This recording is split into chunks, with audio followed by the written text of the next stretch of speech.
সনাতন পৌরাণিক ইতিহাসে সতী ও শিবের বিবাহ এবং পরবর্তীতে দক্ষযজ্ঞের ঘটনাটি অত্যন্ত তাৎপর্যপূর্ণ ও আবেগঘন এক অধ্যায়।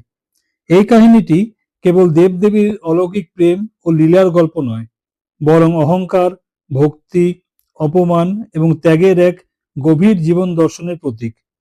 প্রজাপতি দক্ষের অহংকার কিভাবে এক প্রলয়ঙ্কর বিনাশের জন্ম দিয়েছিল এবং সতীর প্রতি প্রেম কিভাবে শক্তিপীঠের সূচনা করেছিল, তা এই উপাখ্যানে অত্যন্ত জীবন্তভাবে ফুটে উঠেছে। নমস্কার প্রিয় দর্শক বন্ধুরা, সনাতন গল্পকথায় আপনাদের সবাইকে সুস্বাগতম। ব্রহ্মার মানসপুত্র ছিলেন প্রজাপতি দক্ষ। তিনি পরমেশ্বরী আদিশক্তি ভগবতী জগদম্বাকে অর্চনা করে বর প্রার্থনা করেন যে দেবী যেন তার কন্যা রূপে জন্মগ্রহণ করেন। দেবী রাজি হন এবং শর্ত দেন, যদি কখনো দক্ষ তার প্রতি অনাদর করেন তবে তিনি তার শরীর ত্যাগ করবেন। এরপর দেবী দক্ষের গৃহে কন্যা রূপে জন্মগ্রহণ করেন এবং তার নাম রাখা হয় সতী। শৈশব থেকেই সতীর মন জুড়ে ছিলেন কেবল দেবাদিদেব মহাদেব। প্রাপ্তবয়স্কা হলে পিতামাতা সতীর বিবাহের আয়োজন করতে চান, কিন্তু সতী মহাদেব ব্যতীত অন্য কাউকে পতিরূপে গ্রহণ করতে অস্বীকার করেন। তিনি রাজপ্রাসাদের ভোগবিলাস ত্যাগ করে বনে গিয়ে শিবের ঘোর তপস্যা শুরু করেন। সতীর নিষ্ঠা ও ভক্তিতে সন্তুষ্ট হয়ে ভগবান শিব আবির্ভূত হন এবং তাকে বর প্রদান করেন। পরবর্তীতে ব্রহ্মা ও দেবতাদের উপস্থিতিতে মহা ধুমধামে দেবাদিদেব শিবের সাথে সতীর শুভ বিবাহ সম্পন্ন হয়। শিব সতীকে নিয়ে যান তার বাসস্থান কৈলাসে। একবার একটি বিশেষ ঋষি সভায়, যেখানে নাকি প্রজাপতিদের সভা হয়, সেখানে দক্ষ প্রবেশ করলে সকল দেবতারা উঠে দাঁড়িয়ে তাকে সম্মান জানান, কিন্তু শিব ব্রহ্মা ও মহাবিশ্বের ঈশ্বর হওয়ায় তিনি নিজের আসনে স্থির বসে থাকেন। অহংকারী দক্ষ এতে চরম অপমানিত বোধ করেন এবং শিবকে অপদস্থ করার সংকল্প করেন। তিনি শিবকে পশুপতি ও শ্মশানবাসী বলে কটূক্তি করেন এবং দেবতাদের দেওয়া হবির ভাগ থেকে শিবকে বঞ্চিত করার ঘোষণা দেন।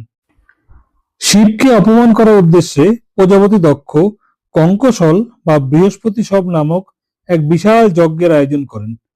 তিনি ত্রিভুবনের সমস্ত দেবী দেবতা, ঋষি, গন্ধর্ব ও রাজাদের আমন্ত্রণ জানালেও ইচ্ছা করেই নিজের কন্যা সতী ও জামাতা শিবকে অনাহত রাখেন।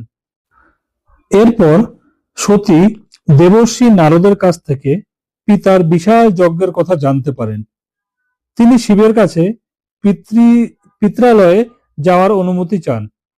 মহাদেব সতীকে বোঝান, বিনা নিমন্ত্রণে আত্মীয় গৃহে যাওয়া, কিন্তু যেখানে অনাদর ও বিদ্বেষ রয়েছে সেখানে যাওয়া অনুচিত। কিন্তু সতী পিতার গৃহে যাওয়ার জন্য ব্যাকুল হয়ে উঠলে শিব তার অনুচর নন্দীকে দিয়ে সতীকে রথে করে বাপের বাড়ি পাঠান। পিতৃগৃহে পৌঁছে সতী দেখতে পান যজ্ঞস্থলে সমস্ত দেবতার জন্য আসন ও হবির ভাগ নির্দিষ্ট থাকলেও স্বামী মহাদেবের জন্য কোনো স্থান নেই। সতী যখন পিতার কাছে এর কারণ জানতে চাইলেন, তখন দক্ষ ভরা সভায় মহাদেবকে উদ্দেশ্য করে অত্যন্ত কটু ও অপমানজনক ভাষা প্রয়োগ করতে থাকেন। পতির অনাদর ও শিবের অপমান সহ্য করতে না পেরে সতী তীব্র ক্ষোভে ফেটে পড়েন। তিনি পিতাকে স্মরণ করিয়ে দেন যে পরমেশ্বর শিবকে অপমান করে এই শরীর রাখা তার পক্ষে পাপ।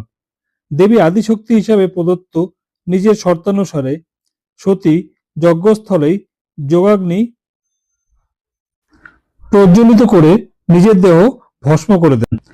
সতীর দেহত্যাগের সংবাদ কৈলাসে পৌঁছতেই মহাদেব প্রলয় রূপ ধারণ করেন। ক্রুদ্ধ শিব নিজের একগুচ্ছ জটা ছিঁড়ে পর্বতের চূড়ায় আঘাত করেন। সেই জটা থেকে জন্ম নেয় মহাকায় ও পরম পরাক্রমশালী বীরভদ্র এবং দেবী ভদ্রকালী। শিবের নির্দেশে বীরভদ্র অনুচরদের নিয়ে দক্ষের যজ্ঞস্থলে উপস্থিত হন। তারা মুহূর্তের মধ্যে যজ্ঞপণ্ড করে দেন, দেবতাদের প্রহার করেন এবং বীরভদ্র প্রজাপতি দক্ষের মস্তক ছিন্ন করে যজ্ঞকুণ্ডের আগুনে নিক্ষেপ করেন। যজ্ঞ ধ্বংস হওয়ার পর ব্রহ্মা ও অন্য দেবতারা শিবের স্তব করে তার ক্রোধ শান্ত করেন।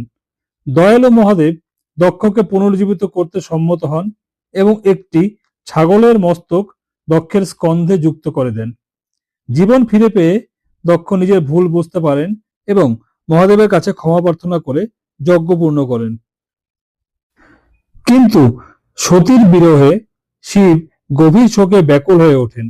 তিনি সতীর দগ্ধ শরীর কাঁধে নিয়ে প্রলয় নৃত্য শুরু করেন, যা আমরা তাণ্ডব নামে জানি। সমগ্র বিশ্বব্রহ্মাণ্ড শিবের তাণ্ডবে কাঁপতে থাকেন। জগৎ সংসারকে বিনাশের হাত থেকে রক্ষা করতে ভগবান বিষ্ণু তার সুদর্শন চক্র দিয়ে সতীর মৃতদেহ খণ্ড খণ্ড করে কেটে ফেলেন।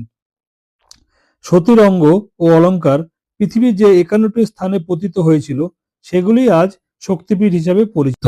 দক্ষ যজ্ঞের এই করুণ ও শিক্ষা প্রদায়ক কাহিনীটি আমাদের শেখায় যে অন্ধ অহংকার ও বিদ্বেষ শেষ পর্যন্ত নিজেরই সর্বনাশ ডেকে আনে। পরমেশ্বর শিবকে অপমানের পরিণতিতে দক্ষের যজ্ঞ তো ধ্বংস হলোই, সঙ্গে সতী দেবীকেও হারতে হলো। তবে সতীর এই ত্যাগ বৃথা যায়নি। তার 51টি দেহাংশ মর্তালোকে ছড়িয়ে পড়ে গড়ে তোলে পবিত্র শক্তিপীঠ সমূহ, যা যুগে যুগে ভক্তদের কাছে ভক্তি ও শ্রদ্ধার পরম তীর্থস্থান হয়ে। আমার প্রিয় দর্শক বন্ধুরা, আপনাদের যদি আমার ভিডিওটি ভালো লেগে থাকে দয়া করে একটি লাইক অবশ্যই করবেন। আর চ্যানেলে যদি নতুন আপনি হয়ে থাকেন তাহলে সাবস্ক্রাইব করে চ্যানেলের পাশে অবশ্যই থাকবেন। আপনারাও যদি মহাদেবের ভক্ত হয়ে থাকেন তাহলে অবশ্যই ভিডিওটির মধ্যে একবার হর হর মহাদেব বলে যাবেন। ধন্যবাদ। যারা মহাদেবের ভক্ত তাদের কাছে এই ভিডিওটি অবশ্যই শেয়ার করে দিবেন, ভুলবেন না যেন।